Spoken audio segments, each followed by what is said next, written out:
Pox के 4 मामले सामने आए हैं, 3 केरल से और 1 दिल्ली से। हालिया मरीज दिल्ली का 34 वर्षीय एक व्यक्ति है जिसका विदेश यात्रा का कोई इतिहास नहीं था। आधिकारिक सूत्रों ने बताया कि मरीज जो वर्तमान में लोकनायक अस्पताल में भर्ती है, उसने हाल ही में हिमाचल प्रदेश के मनाली में एक स्टैग पार्टी यानी पुरुषों की पार्टी में भाग लिया था।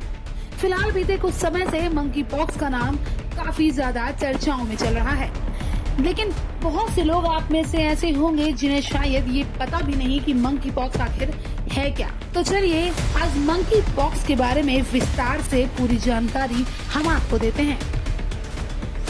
दरअसल मंकी पॉक्स एक वायरल जूनोसिस है जिसके लक्षण चेचक के रोगियों में पूर्व में देखे गए लक्षणों के समान होते हैं।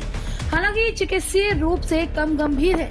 मंकी पॉक्स वायरस के 2 अलग अलग अनुवांशिक समूह हैं, सेंट्रल अफ्रीकन स्वरूप और वेस्ट अफ्रीकन।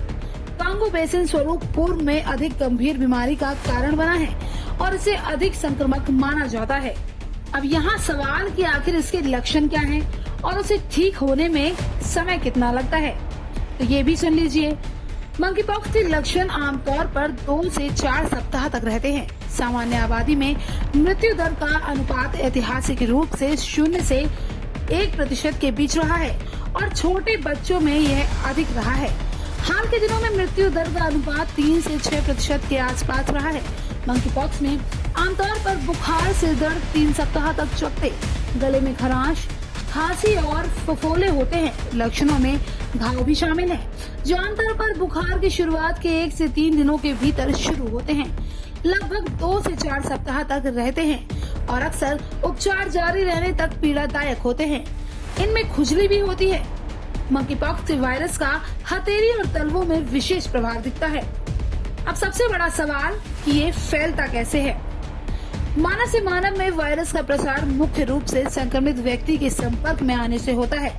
आमतौर पर संक्रमित मरीज के साथ लंबे समय तक संपर्क में रहने से भी वायरस एक से दूसरे व्यक्ति में फैल जाता है।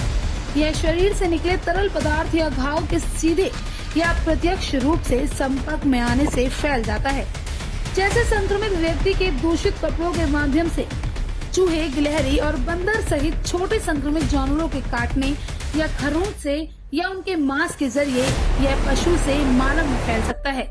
Press the bell icon on the YouTube app and never miss another update.